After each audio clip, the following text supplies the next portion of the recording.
হ্যাঁ, যখন তুমি বলবে তখন কিন্তু ডিরেক্টলি ফোটন আগে থেকে বলো না, তুমি বলবে কি যে একটা রেডিয়েশন এসে হিট করছে একটা লুজলি বাউন্ড ইলেকট্রনকে। রেডিয়েশন কথাটা প্রথমে কিন্তু বলতে হবে, ঠিক আছে?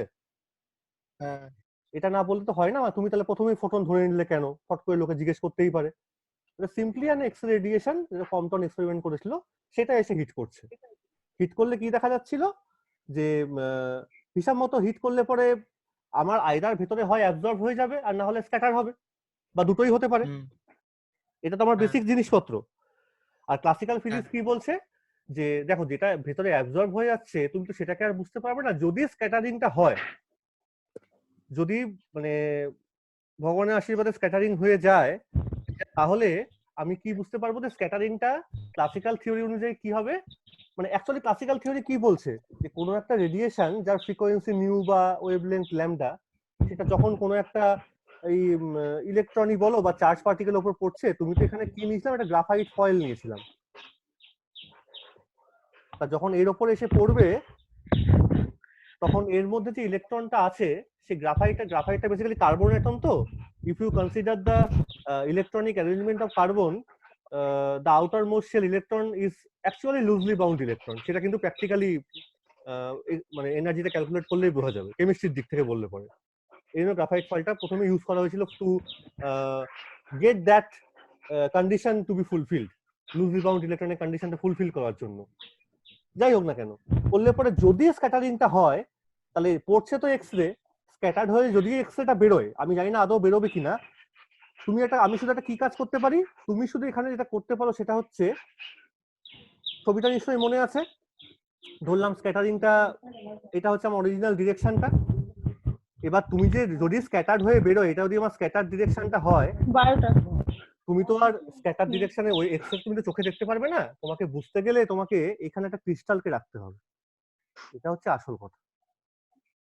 এর কারণ হলো এক্স রে কিন্তু ততদিন আবিষ্কার করা হয়ে গেছে, আমি এক্স রে নিয়ে এখনই কিছু বলছি না। এক্স রের ওয়েভলেংথ আর ক্রিস্টালের মধ্যে যে অ্যাটম গুলো পিরিয়ডিক রেগুলার অ্যারেঞ্জমেন্টে বসে থাকে 3 ডাইমেনশনে, তাদের যে স্পেসিং গুলো সেটা কিন্তু মোটামুটি কম্পেয়ারেবল। এটা কিন্তু তখন আমরা বুঝে গেছিলাম। দ্যাট মিনস তুমি একটা কথা ভাবো যে কোন একটা জিনিসকে তোমাকে যদি দেখতে হয়, সেই তোমার চোখের যে পাওয়ারটা সেই জিনিসটা ডাইমেনশনটার সঙ্গে না অনেকটা কিন্তু ম্যাচ করাতে হবে। খুব ছোট জিনিস বা বিশাল কোনো বড় জিনিসকে কিন্তু আমরা চট করে দেখতে পাই না, ঠিক আছে? দুটোর মধ্যে একটা একটা মিনিমাম করেসপন্ডেন্স চাই।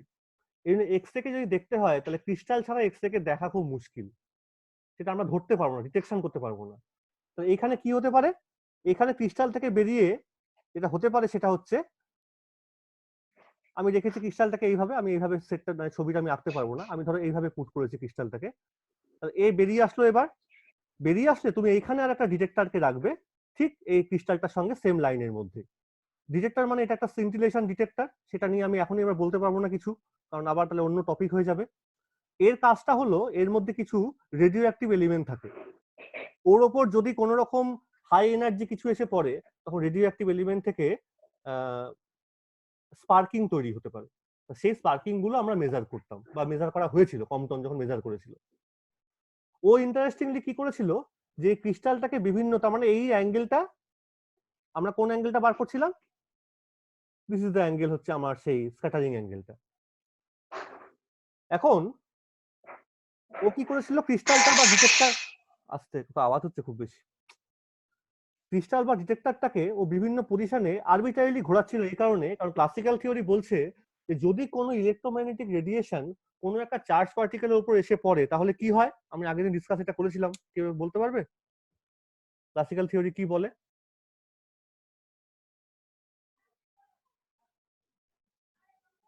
কেউ বলতে পারবে?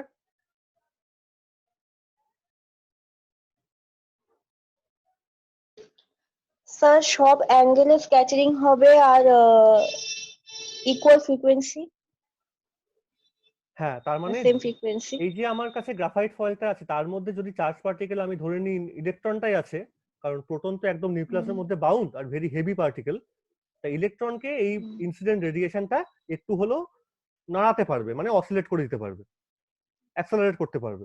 এবার ক্লাসিক্যাল থিওরি বলে এনি অসিলেটরি চার্জ বা accelerating charge it will always emit a radiation, এটা প্রুভ করা যায় ইলেকট্রোম্যাগনেটিক থিওরি পড়লে পরে, ক্লাসিক্যাল রেডিয়েশন থিওরি পড়লেই। আবার এটাও বলছে যে ফ্রিকোয়েন্সি নিয়ে ও ওকে ধাক্কা দেবে, যে এমিটিং রেডিয়েশনটা বেরোবে due to the oscillation of the corresponding charge, তার ফ্রিকোয়েন্সি আর ইনসিডেন্ট ফ্রিকোয়েন্সি কিন্তু এক হবে, আর সেটা ডিরেকশন ইন্ডিপেন্ডেন্ট হবে। তার মানে তুমি যে কথাটা বললে যে সব ডিরেকশনে সমানভাবে আমি সেম ফ্রিকোয়েন্সিতে আমি স্ক্যাটার রেডিয়েশন ইন্টেন্সিটি পাবো, কোথাও ইন্টেন্সিটি কমবে বাড়বে না। কিন্তু কম্পটন এক্সপেরিমেন্টটা করে কি দেখলো, অ্যাক্সিডেন্টালি ও ক্রিস্টালটাকে বিভিন্ন জায়গায় ডিটেক্টরটাকে সেরকম ভাবে পুট করছিল। তখন ও দেখেছিল কি, যে 0 ডিগ্রি যখন আমি ল্যামডা এখানে পুট করছি, এখানে ইন্টেন্সিটি পুট করছি, যখন একদম আমি দুটো গ্রাফ শুধু একটু এঁকে বলছি, সবগুলো গ্রাফ আর রাখছি না,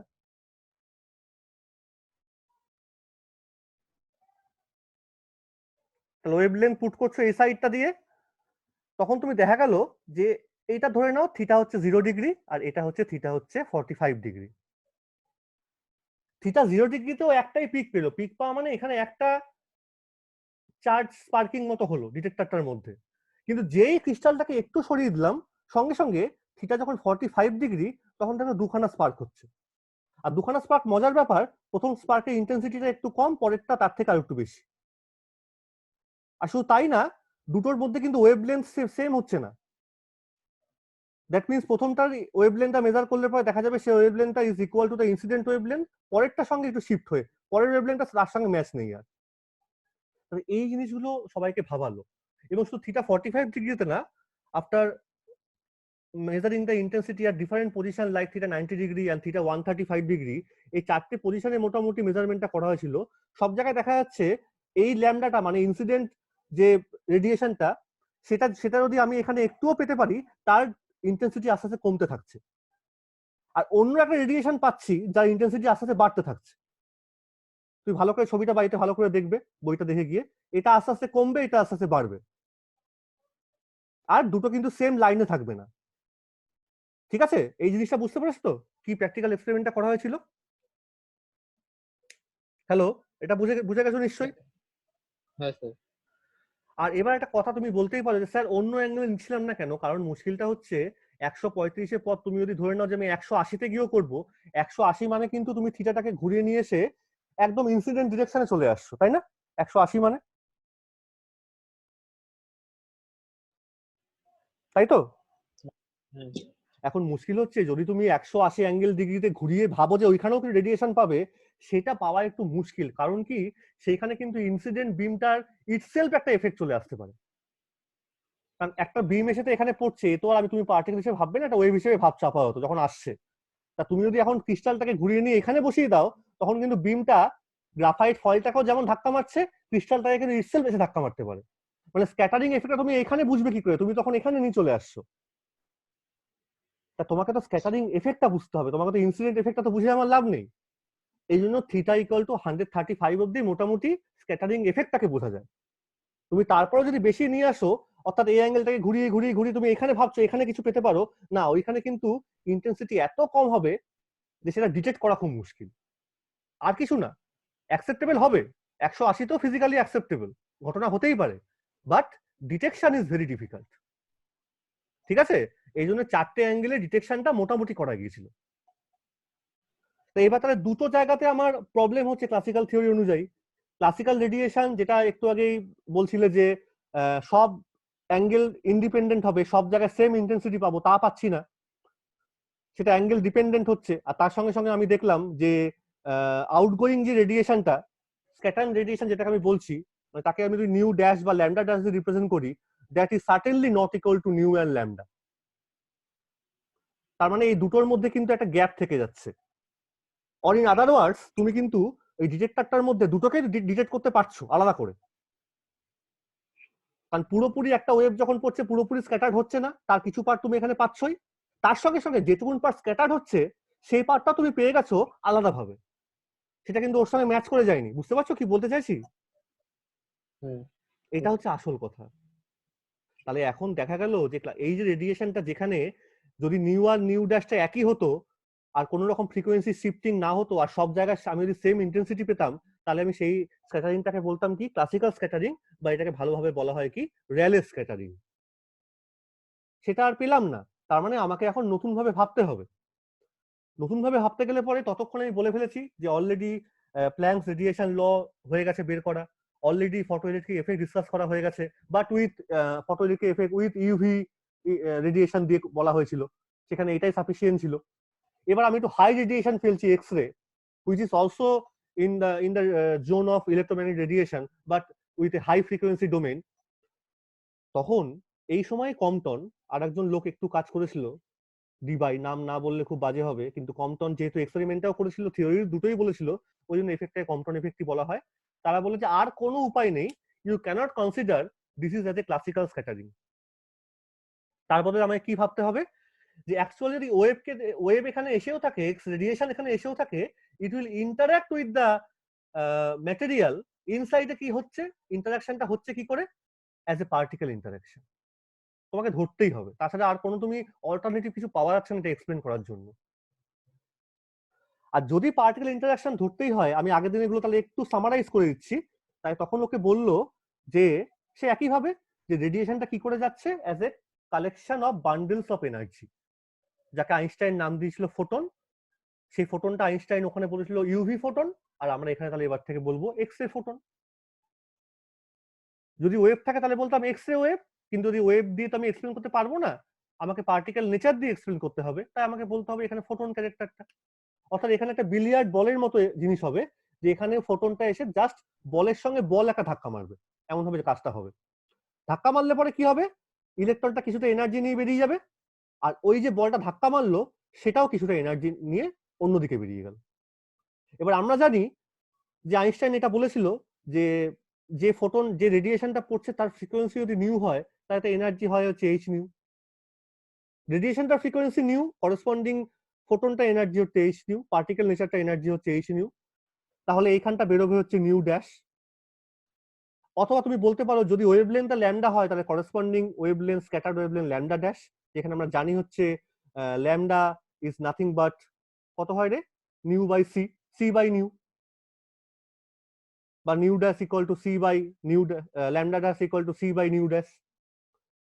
তার সোজা কথা, ইনসিডেন্ট যদি স্ক্যাটার ফ্রিকোয়েন্সিটা আইদার দেখতে পাচ্ছি আমি কি যে ইনসিডেন্ট ফ্রিকোয়েন্সি থেকে কম হবে, আর স্ক্যাটার রেডিয়েশনটা ওয়েভলেন্থ ইনসিডেন্ট ওয়েভলেন্থ থেকে বেশি হবে। তো এই যে কমে যাচ্ছে ফ্রিকোয়েন্সিটা বা এনার্জি বাড়ছে, এনার্জি সরি এই ফ্রিকোয়েন্সিটা যে কমে যাচ্ছে বা ওয়েভলেন্থটা যে বেড়ে যাচ্ছে, স্ক্যাটার ওয়েভলেন্থটা, মানে প্রথমে লোকে দেখলো স্ক্যাটার ওয়েভলেন্থ বাড়ছে, সেটাকে যদি এক্সপ্লেন করতে হয় পার্টিকেল নেচার দিয়ে তো আমি এক্সপ্লেনটা করবো, তাহলে খুব সহজে এক্সপ্লেনটা করা যাবে কি করে, যে আমি বলতে পারি যে রেডিয়েশনের এনার্জিটা ফ্রিকোয়েন্সিটা তখন কমে যাচ্ছে স্ক্যাটারটা, তার মানে বলতে পারছো যে ইনসিডেন্ট ফোটনটা পড়ছে তার এনার্জিটা এবার কমে গেল, ইট ইজ লেস দ্যান ই।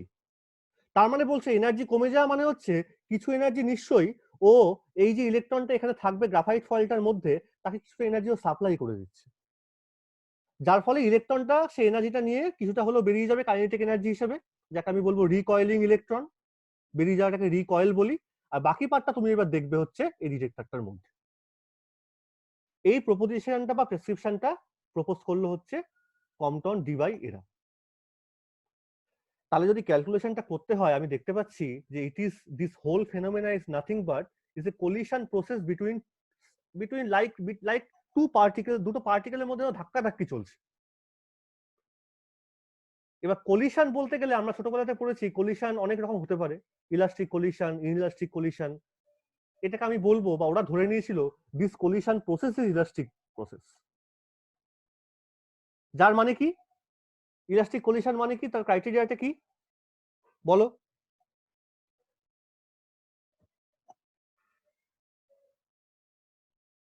যদি কোনো কলিশন ইলাস্টিক হয় তার কন্ডিশনটা কি? এনার্জি কনজারভেশন আর মোমেন্টাম কনজারভেশন। একদম।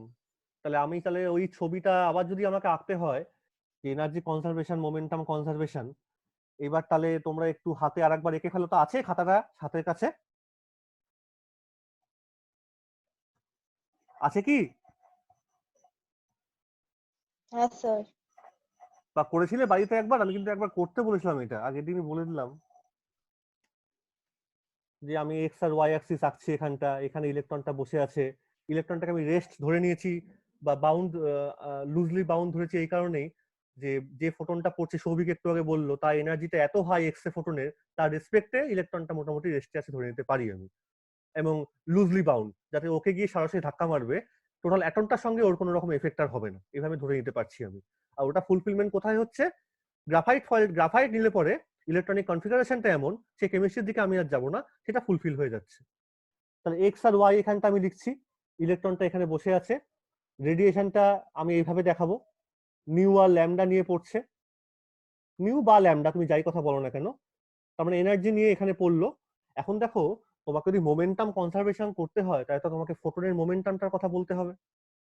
ফোটনের তুমি এনার্জি বুঝে গেছো যে এইচ নিউ নিয়ে পড়ছে, ভালো কথা, কিন্তু ফোটনের মোমেন্টাম সেটাকে কিভাবে করব, সেই ক্যালকুলেশনটা কিন্তু আমি আগের দিন ডিটেলসে বলেছি, যে রিলেটিভিস্টিক্যালি দুটো রিলেশন আমার কাছে আসবে। একটা হচ্ছে আমি জানি এইটা, যে m naught c square by root over 1 minus v square by c square. One thing is this and the other thing is this, root over p square c square plus m naught square c to the power 4. যেহেতু photon is a part of radiation, electromagnetic radiation, and EM radiation basically means basically have the speed of light, so it should follow these two particular relation, obviously relativistically. এখন আমি এটা বলেছিলাম, যদি V জায়গায় তুমি C বসিয়ে দাও, মানে ফোটনটাও যেহেতু এখন সি নিয়ে মুভ করছে, তাহলে এটা ই আনডিফাইন্ড হয়ে যাচ্ছে, কিন্তু ই তো ডিফাইন্ড, একটা ফাইনাইট ভ্যালু আছে এইচ নিউ। তাহলে একটাই উপায় কি, যে ই কেও তোমাকে ফাইনাইট রাখতে হবে, আবার ভিটাকেও সি বসাতে হবে। তাহলে কন্ডিশনটা কি, আমি এটা বলেছিলাম আগের দিন এক্সপ্লেন করে। তাহলে কোথায় চেঞ্জটা করব আমি?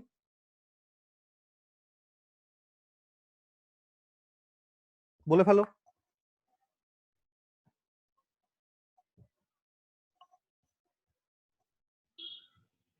M0 টাকে রেস্ট করতে হবে, M0। এটা বুঝতে পেরেছিল আগের দিন কেন করেছিলাম 0/0 এনে?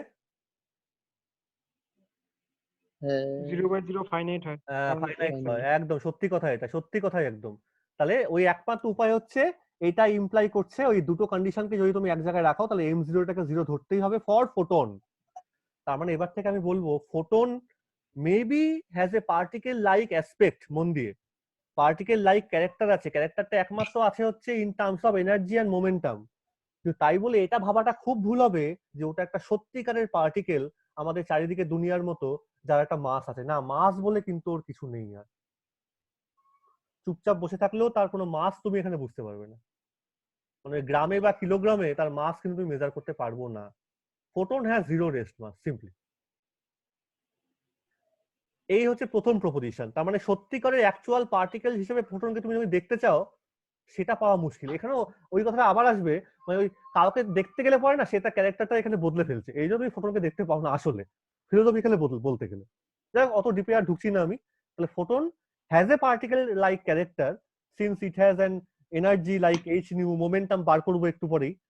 কিন্তু তাই বলে তার কিন্তু এনার্জিকে তুমি হাফ এমভি স্কোয়ার লিখবে তা চলবে না, কিন্তু তোমাকে এনার্জিকে লিখতে হবে কি, ইন টার্মস অফ দ্য সেই রেডিয়েশনের ফ্রিকোয়েন্সি দিয়ে, যার পার্ট হচ্ছে ওই ফোটনটা। বোঝা যাচ্ছে? হ্যাঁ। ওর কি নিজে নিজে থাকার কোনো ক্ষমতা নেই, যতক্ষণ ওয়েভটা আছে ততক্ষণই ও আছে। আবার মজার কথা, ওয়েভ যখন আছে তখন ওকে আমাকে আনতেই হবে মাঝে মাঝে, মানে ওয়েভের জন্য নিজস্ব কোনো অস্তিত্ব নেই ফোটন ছাড়া, মাঝে মাঝে মাঝে। সুতরাং দুজন দুজনকে সাপ্লিমেন্ট করছে, যে তুইও একা যেতে পারবি না, আমিও একা থাকতে পারবো না, সিচুয়েশন ডিমান্ড করছে এমন। যাই হোক, এবার এটা এসো, তাহলে ফোটন যদি জিরো রেস্ট মাস হয়, তাহলে এই পার্টটা থাকবে না, দিস পার্ট উইল ভ্যানিশ। তাহলে প্লাস সাইন নিয়ে করলে E is equal to simply P into C. আমি বলেছিলাম মাইনাস সাইন আমরা কেন নিই না, ভেবেছিলে বাড়িতে?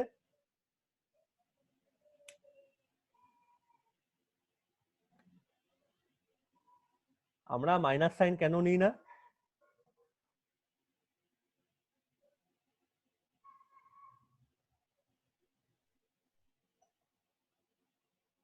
কোনো আইডিয়া? এখানে একটু এনার্জি অবজার্ভ হচ্ছে, তাই। না, সেরকম ঠিক নয়। এখানে না অ্যান্টি পার্টিকেল কনসেপ্টটা চলে আসে একটু, কিন্তু ভালো ভালো ফিজিক্স পড়তে হবে, ঠিক আছে? তোমরা এগুলো নাম নিশ্চয়ই একটু 11-12 শুনেছো। ইলেকট্রনের যে একটা ভাই আছে পজিট্রন, জানো তো নামগুলো? হ্যাঁ মানে আমরা যেটাকে আমি অনেক সময় মানে ইয়ার্কি মেরে বলি হয়তো তার ওই ওই যমজ বাচ্চা টাইপের যেমন হয় টুইন ফিগার আর কি। সেই জন্য না, এবং ইলেকট্রনে একটা টুইন ফিগার হচ্ছে যেমন হয়তো হোল, আবার পজিট্রনও হতে পারে। তা সেই সব ক্ষেত্রে না মাইনাস সাইন নিয়ে কাজ করলে অ্যাকচুয়াল রেজাল্টটাকে এস্টাবলিশ করা যায়। এটা মাথায় রেখো শুধু।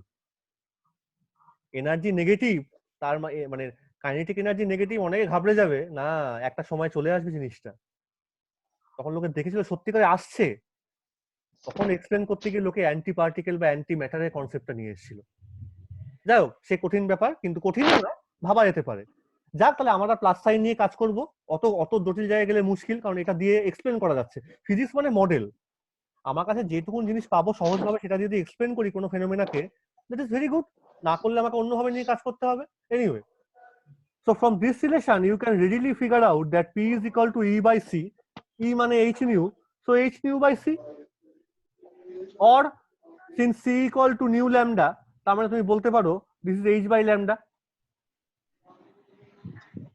তার মানে যে ফোটনটা আসছে, যে রেডিয়েশনটা আসছে, তার ফোটন বা পার্টিকেল লাইক কনসেপ্টটাকে তোমাকে যদি ইন্ট্রোডিউস করাতে হয়, তখন তো এনার্জিকে তোমাকে লিখতে হবে E equal to h nu। আমি বারবার কিন্তু কথাগুলো বলছি, নোট ডাউন করবে, কথাগুলো মাথায় ঘোরাবে। Particle like character, particle like character, কারণ এখন তো সত্যিকারের পার্টিকেল তো না, মাস নেই তো, এটা তো মুশকিল। আবার এখানে পার্টিকেল লাইক ক্যারেক্টারকে আনতে গেলে তুমি জানো যে দুটো জিনিস আসবে, এনার্জি আর মোমেন্টাম, তাহলে এখানে চলে আসবে কি h nu by c। তার মানে কি মজার জিনিস আগের দিন বললাম যে ই সঙ্গে নিউ আর পি এর সঙ্গে ল্যামডাকে তুমি ভাবো বা নিউকে ভাবো, যা ইচ্ছা খুশি, কি সুন্দর রিলেশনটাও আসছে শুধুমাত্র প্ল্যাঙ্কস কনস্ট্যান্ট দিয়ে। এটা পার্টিকেল ক্যারেক্টার বোঝায়, নিউ বা ল্যামডা বোঝাচ্ছে ওয়েভ ক্যারেক্টার। এই দুটোকে তুমি একমাত্র কাপেল করতে পারছো ফর রেডিয়েশন পারপাসে, রেডিয়েশনের ফোটনের জন্য, কি দিয়ে? প্ল্যাঙ্কস কনস্ট্যান্ট দিয়ে। That is the most interesting thing, এটাই সবচেয়ে important to be noted down. যাই হোক, এবার ছবিটা ভালো করে একবার দেখো হাতে। যখন এই ধাক্কাটা খাচ্ছে, আমি একটু মুছেই দিচ্ছি এবার এই জিনিসগুলোকে।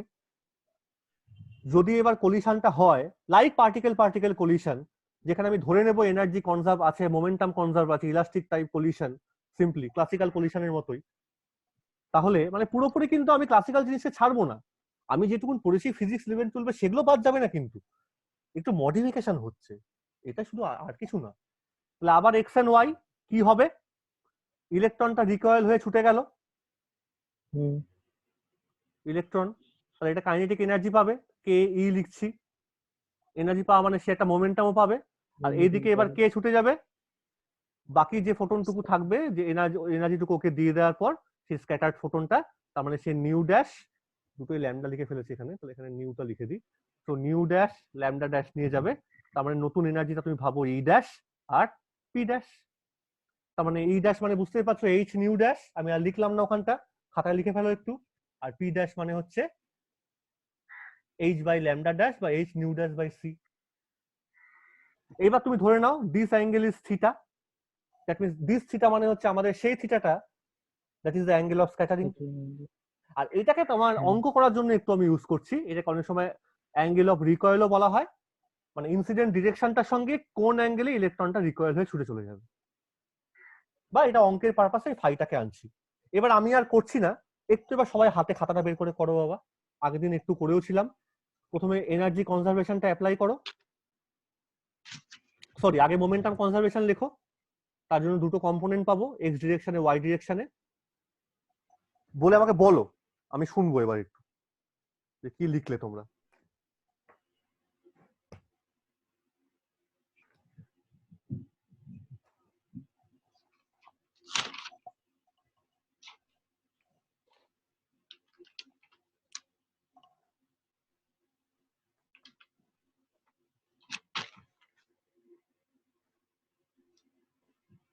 দেরি করবি না, হাত চালিয়ে কর, ফটাফট করবি একদম।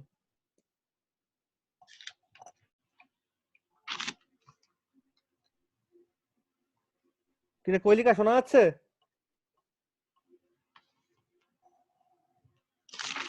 হ্যাঁ স্যার।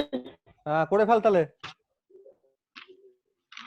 হ্যাঁ এই দেখো আবার রেকর্ডিং টাইমটা 10 মিনিট। শোনো, আমি শুধু মুখে বলছি, মন দিয়ে এইখানে এবার করতেই হবে। আমি মিটিংটা এখানে আমি ব্রেক দেবো এবার একটা, ঠিক আছে? ব্রেক দিয়ে আমাকে তুমি একদম ডেল্টা, তুমি আমাকে এই জায়গাটা করে দেখাও। আমি রিলেশন গুলো লিখেই দিচ্ছি, যাই হোক ভালো করে নোট ডাউন করো, করে ক্যালকুলেশনটা করো। নাও, মোমেন্টাম কনজারভেশন কি করবে এক্স ডিরেকশনে লিখলে পরে? আগের দিন তো বলছিলি, মুখে বল একটু আমাকে। ফোটনটার মোমেন্টাম ইনিশিয়ালি কত? বাঁ দিকে লিখবো ইনিশিয়াল, ডান দিকে লিখবো হচ্ছে ফাইনাল। তাহলে ফোটনটার মোমেন্টাম কত ইনিশিয়ালি? পি। ইলেকট্রনটা রেস্টে আছে, তাহলে মোমেন্টাম নেই, 0। এবার ওই ছবিটা দেখ, ফাইনাল কেসটা বল। ফোটনটার মোমেন্টাম এক্স এক্স কম্পোনেন্ট কত? p dash cos theta dash cos theta। Exactly. আর তারপর একটা বল হচ্ছে, এবার ইলেকট্রনটা মোমেন্টাম পেয়েছে, হ্যাঁ তাহলে পিই P cos phi। হ্যাঁ, গুড, হলো। এটা এক্স এ চলে গেল। ওয়াই তে বল। ওয়াই তে কেউ নেই, ফোটনও নেই, ইলেকট্রনও নেই, না 0 + 0 ইনিশিয়ালি। ফাইনালটা বল, তাড়াতাড়ি কর। P dash P P dash dash cos and theta P dash sin sin theta theta sin theta sine, হ্যাঁ, minus minus P sin phi sine phi, P cos sin phi cos sine theta। Phi. এই দুটোকে এবার তুমি, আমি আগের দিনও বললাম, squaring করে অ্যাড করো, করে দেখাও যে এই রিলেশনটা আসবে। পি স্কোয়ার হাতে করবে এখনই বসে ব্রেকে, P dash square -2 P into P dash, লিখে নাও খাতার মধ্যে, cos theta is equal two P E square. This is equation 1। কি করব? স্কোয়ারিং এন্ড অ্যাডিং, দুটোকে স্কোয়ার করব উপরেরটাকে, আর তারপরে অ্যাড করব।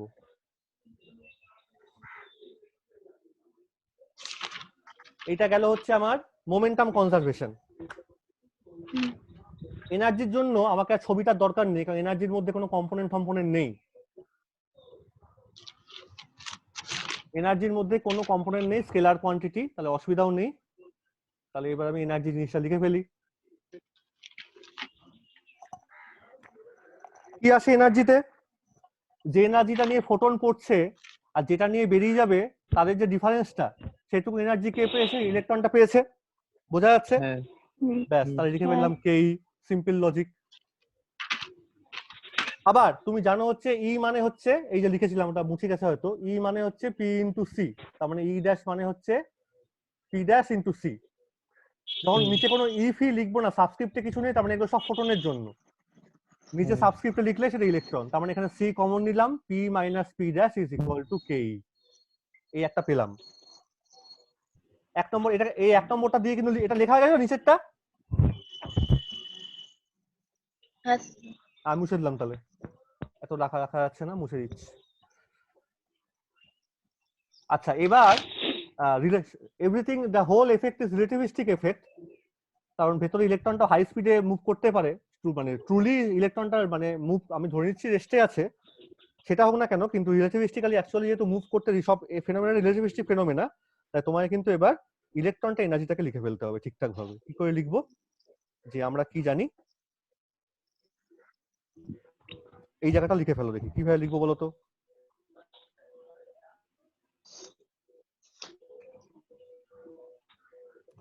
টোটাল এনার্জি, হ্যাঁ, আমি টোটাল এনার্জি অফ দ্য ইলেকট্রনকে এবার লিখছি। কি করে লিখবো? অফ দ্য ইলেকট্রন কি করে লিখি আমরা? Kinetic energy of the electron plus rest mass energy of the electron. এটা হচ্ছে কি? টোটাল এনার্জিটা, তাই তো? এনার্জি মানে দুটো পার্ট তো, rest রিলেটিভিস্টিক্যালি, rest mass energy part আর কাইনেটিক এনার্জি পার্ট। আবার এটাও সত্যি যে ই স্কোয়ারটা কত, একটু আগে আমরা আগেও বলেছি যে P square C square plus m0 E square C to the power 4।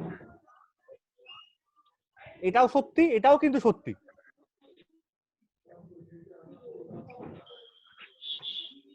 ঠিক আছে? হ্যাঁ তাহলে তুই এইটাকে মনে কর স্কোয়ার করলি, প্রথমটাকে, দিস ইজ হোল স্কোয়ার।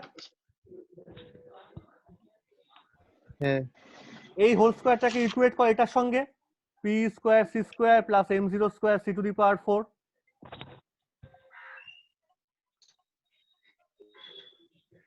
এটাও এনার্জি টার্মসে সত্যি, এটা রিলেটিভিস্টিক্যালি ডিরাইভ করা হয়েছে সব সময়, আইনস্টাইনই বের করেছিল এনার্জি মোমেন্টাম রিলেশন। দুটো ইকুইভ্যালেন্ট, সব ইকুইভ্যালেন্ট এগুলো। তাহলে দুটোকে আমি সেম করতে পারি এবার। বোঝা যাচ্ছে তো? হ্যাঁ স্যার। যদি সেম হ্যাঁ। করি তাহলে এটা মুছে দিলাম, এইটাকে এবার স্কোয়ার কর বাঁ দিকেরটাকে। বাঁ দিকে থেকে স্কোয়ার করে দেখ যে কোন কোন টার্ম গুলো থাকবে আর কে কে কেটে বাদ চলে যাবে।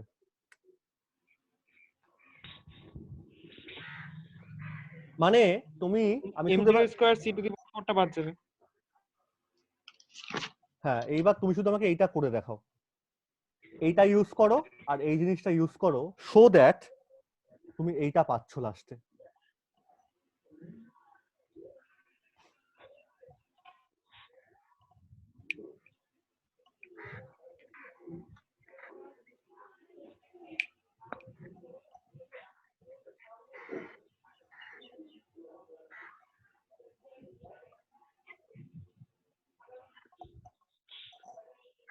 This will be number 2.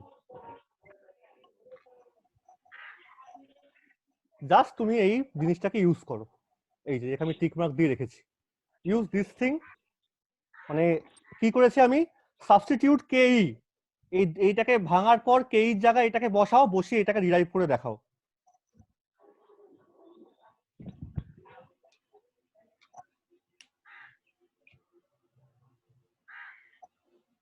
করো, টাইম নিয়ে করো, কোনো অসুবিধা নেই, এখানে এখনই ব্রেকটা দিচ্ছি আমি। আর নাম্বার 1 ইকুয়েশনটা হাতে লেখা আছে নিশ্চয়ই, শুনে নে আগে। 1 নম্বর ইকুয়েশনটা হাতে লেখা আছে, লেখা আছে তো? হ্যাঁ হ্যাঁ লেখা আছে। হ্যাঁ যদি লেখা থাকে তাহলে লিখে নাও। এবার এইটা ডিরাইভ করবে আগে। এবার লিখবে যে ওই দুটো ইকুয়েশন থেকে এলিমিনেট করবে তুমি পি কে, বা ইকুয়েট করো। ওইটা ডান দিকে, 1 নম্বরের ডান দিকে পি স্কোয়ার ছিল না? হ্যাঁ হ্যাঁ, আগে দেখ যেটা পাস কিনা। যদি পাবি তাহলে দুটো ইকুয়েশনের বাঁ দিকগুলোকে ইকুয়েট করে দে। ইকুয়েট করলেই তুমি পেয়ে যাবে হচ্ছে এই জিনিসটা, 1/p মাইনাস 1/p ড্যাশ, মানে সরি আগে ড্যাশ পরেরটা p, ডিভাইড করলে পেয়ে যাবো finally, is equal two 1/m0e into c into 1 minus cos theta. আমাকে এটা এই ব্রেকের মধ্যে করে নাও, করে নিয়ে আমি ঠিক 5 মিনিট পর আবার আসছি, ঠিক আছে? 10 মিনিট পর একদম হ্যাঁ, পর স্যার। পর করবো, 1 নম্বর 2 নম্বর সব বলে দিলাম, ঠিকঠাক করো এবার বসে, চলো 10 মিনিট পর আমি আসছি।